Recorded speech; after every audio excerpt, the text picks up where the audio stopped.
Welcome back दोस्तों। आज के समय में टाटा सफारी का अगर नाम लिया जाता है तो सबके दिमाग में 2021 की सफारी आ जाती है, जो लग्जरी है, अपने सेगमेंट में सबसे ज्यादा कंफर्टेबल है, फीचर से रिच है, अच्छा माइलेज निकल कर देती है और तगड़ी ऑफ रोडिंग कर सकती है।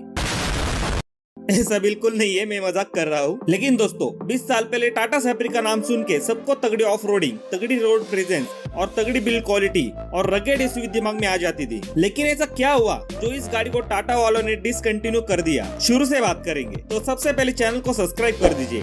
ऐसे ही मजेदार कार रिलेटेड वीडियोस के लिए जल्दी सब्सक्राइब कर दीजिए। तो टाटा सफारी की शुरुआत होती है 1998 की ऑटो एक्सपो से, जब रतन टाटा सर ने ऑटो एक्सपो में अपनी टाटा इंडिका और टाटा सफारी को लॉन्च किया था एक पर्टिकुलर सेगमेंट के लिए। और उस वक्त सफारी को 8.25 लाख रुपीज एक शोरूम इंडिया के प्राइस में लॉन्च किया था, जो कि उस वक्त के हिसाब से थोड़ा महंगा था। लेकिन उस वक्त के हिसाब से उस गाड़ी में आपको मैकेनिकल डिफरेंशियल लॉक मिलते थे और उस वक्त आपको इस गाड़ी में 2.0 लीटर का डीजल इंजन मिलता था जो 87 bhp पावर प्रोड्यूस करता था। हाँ, ये जो पावर है ये इस भारी भरकम गाड़ी के लिए बहुत कम था, क्योंकि इस गाड़ी का वेट 2030 किलो था और इसकी जो पावर है इस गाड़ी के वेट के साथ मैच नहीं हो रही थी। लेकिन फिर भी इस गाड़ी की डिसेंट सेल हो रही थी। लेकिन फिर 2002 में महिंद्रा अपना एक बम मार्केट में लॉन्च कर देते हैं, जिसका नाम होता है महिंद्रा स्कॉर्पियो। ये गाड़ी सफारी को कंपटीशन देने के लिए इस सेगमेंट में लॉन्च करी थी और इसमें आपको सफारी से ज्यादा पावर मिलती थी और ये इंजन सफारी से ज्यादा रिफाइंड भी था। इस गाड़ी का बेस्ट मॉडल का प्राइस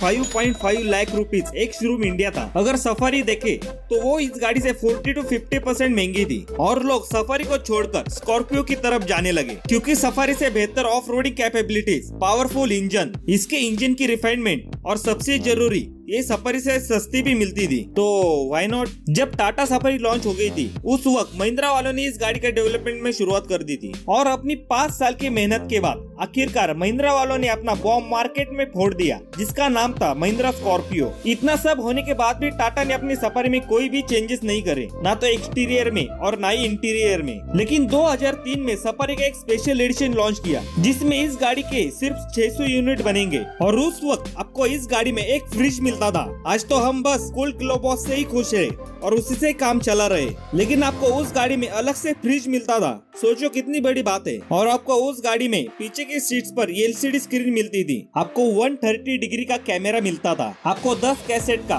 5 स्पीकर ऑडियो सिस्टम मिलता था और इतने फीचर्स के साथ उस गाड़ी का प्राइस भी टाटा वालों ने 11.35 रख दिया। इसके बाद 2003 में आपको इस गाड़ी में 2.1 लीटर का एक पेट्रोल इंजन दिया गया, जिसकी फ्यूल एफिशिएंसी बिल्कुल खराब थी। और पावर की बात करें तो इसमें आपको 135 bhp पावर मिलती थी और इस पेट्रोल गाड़ी का प्राइस 9.35 लाख रुपीज एक शोरूम इंडिया था। भाई डीजल से तो महंगा इसका पेट्रोल इंजन था। टाटा वालों ने इस पेट्रोल वेरिएंट को बहुत ज्यादा उम्मीदों के साथ लॉन्च किया था, लेकिन उनकी ये उम्मीद ज्यादा दिन तक चल नहीं पाई, क्योंकि थोड़े ही दिन में महिंद्रा वालों ने लॉन्च कर दी स्कॉर्पियो पेट्रोल और उसका प्राइस महिंद्रा वालों ने 7.7 लाख रुपीज एक शोरूम इंडिया रख दिया था और इन दो गाड़ी को प्राइस में ऑलमोस्ट 2.5 लाख का डिफरेंस था। फिर 2005 में सफारी को एक फेसलिफ्ट देकर लॉन्च किया जाता है, जिसमें आपको नई ग्रिल मिलती है, आपको नई हेडलाइट की डिजाइन मिलती है, आपको नए एलॉयज मिलते हैं और अब इसमें आपको टाटा वालों ने 3000 सीसी का एक बड़ा इंजन डाल दिया, जो कि डाइकोर इंजन था, जिसमें आपको 116 bhp और 300 न्यूटन मीटर की पावर मिलती थी। आपको टाटा का 407 ट्रक तो पता होगा, उस गाड़ी का इंजन आपको सफारी में मिलता था और इस गाड़ी का प्राइस 6.4 लाख रुपीज एक शोरूम इंडिया था। मतलब कार मार्केट की हिस्ट्री में पहली बार इसी गाड़ी का प्राइस उस गाड़ी के लॉन्च के 5 साल बाद कम किया था और अब इस गाड़ी का प्राइस 6.4 लाख रुपीज कर दिया था। उसे जब इंडिया में लॉन्च किया था उस वक्त इस गाड़ी का प्राइस 8.2 लाख रुपीज एक शोरूम इंडिया था और तब जाके ये गाड़ी अपनी सेगमेंट की महिंद्रा स्कॉर्पियो को कंपटीशन दे सकती है, क्योंकि अब इस सफारी की इंजन की पावर भी बढ़िया मिलती है, फीचर्स भी बढ़िया मिलते हैं और प्राइस भी कम मिलता है अपनी पुरानी वाली वर्जन से। उसके बाद 2007 में टाटा वालों ने एक और सफारी लॉन्च करी,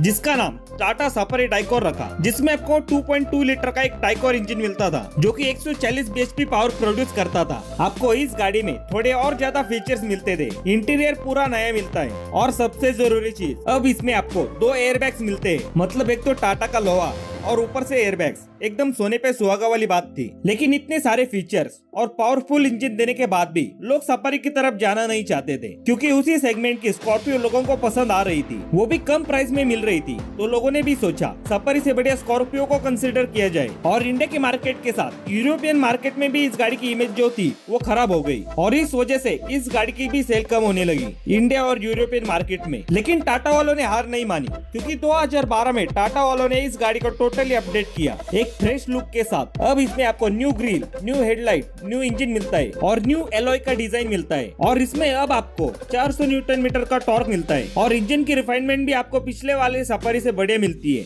और टाटा वालों ने उस गाड़ी का नाम टाटा सफारी स्ट्रोम रखा था। लेकिन इस सफारी स्ट्रोम के साथ भी 2002 वाला पंगा हो गया, क्योंकि उस वक्त महिंद्रा वालों ने अपनी XUV500 को लॉन्च कर दिया सफारी से कम प्राइस में। और उस वक्त के हिसाब से इस गाड़ी में बढ़िया फीचर्स भी मिलते थे, और इस वजह से लोग XUV500 की तरफ जाने लगे, क्योंकि इस गाड़ी की लुक भी बढ़िया मिलती थी और सिटी में चलाने के लिए भी ये गाड़ी बढ़िया थी। तो लोगों ने भी सोचा व्हाई नॉट, और उसके बाद सफारी की तरफ कोई जाना नहीं चाहता था। लेकिन ये कहानी इधर खत्म नहीं होती, क्योंकि 2015 में इस गाड़ी का वापस एक अपडेटेड वर्जन लॉन्च होता है, जिसमें आपको लैंड रोवर की तरह ग्रिल मिलती है और 150 bhp वाला इंजन मिलता है। और हर बार की तरह इसका प्राइस भी बढ़ जाता है। अब इस गाड़ी का प्राइस 13.25 से लेकर 15 लाख रुपीज एक शोरूम इंडिया होता है, और उस वक्त स्कॉर्पियो का प्राइस था 8 से लेकर 11.5 लाख रुपीज एक शोरूम इंडिया। लेकिन सफारी डाइकॉर भी प्रोडक्शन में थी थोड़े कम प्राइस में, लेकिन ये गाड़ी आउटडेटेड थी स्कॉर्पियो को टक्कर देने के लिए। और उस वक्त महिंद्रा ने स्कॉर्पियो को अपडेट भी कर दिया था। लेकिन जुलाई 2017 में टाटा ने सफारी डाइकॉर का प्रोडक्शन बंद कर दिया और बेचना भी।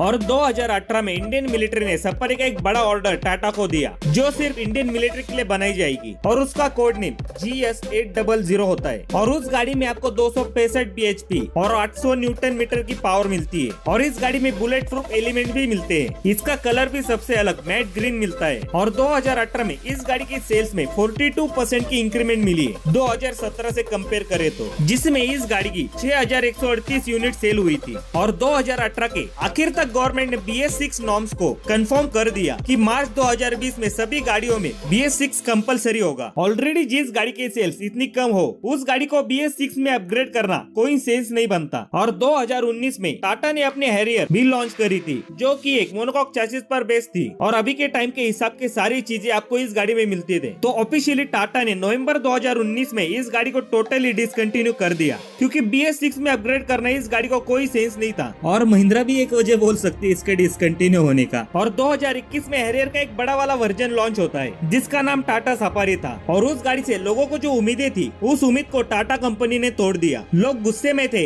इस नई वाली सफारी को देखकर, क्योंकि सफारी नाम एक रगेड SUV और ऑफ रोड कैपेबिलिटीज के लिए जाना जाता था। और इस नई वाली सफारी में ना तो 4x4 था और ना ही ऑल व्हील ड्राइव था। लोगों के बीच जो एक रगेड SUV थी, अब वो गाड़ी लग्जरी SUV बन गई थी, जो ऑफ रोड कैपेबिलिटीज के लिए जानी जाती थी। उस गाड़ी में अब आपको बस फ्रंट व्हील ड्राइव मिलता था, बहुत सारे फीचर्स मिलते थे, इसलिए लोग इस सफारी की तरफ जाना नहीं चाहते। टाटा वाले से मैं सिर्फ यही कहना चाहूंगा कि जैसे महिंद्रा वाले अपनी पुरानी गाड़ियों को नेक्स्ट जनरेशन देने के बाद भी ओल्ड जनरेशन को अपडेट करके मार्केट में कायम रखा है, क्योंकि लोगों की भावनाएं जुड़ी है स्कॉर्पियो से, बोलेरो से। ये बात महिंद्रा अच्छी तरीके से जानता है। उसी तरह से आपको भी अपनी ओल्ड सफारी दोबारा लॉन्च कर देनी चाहिए आज के हिसाब से अपडेट करके, क्योंकि इस गाड़ी से लोगों की भावनाएं जुड़ी है, कुछ यादें जुड़ी है। ये गाड़ी लोगों के लिए सिर्फ एक गाड़ी नहीं थी, ये लोगों का इमोशन था। तो इस पर टाटा वालों को सोचना चाहिए। तो यही था भाई आज की वीडियो में। अगर वीडियो पसंद आई तो लाइक कर दीजिए, और आपका सफारी के बारे में क्या कहना है मुझे कमेंट्स में जरूर बता दीजिए। और चैनल पर नए हो तो चैनल को सब्सक्राइब कर दीजिए। मिलते हैं अगली वीडियो के साथ वापिस, तब तक के लिए बाय।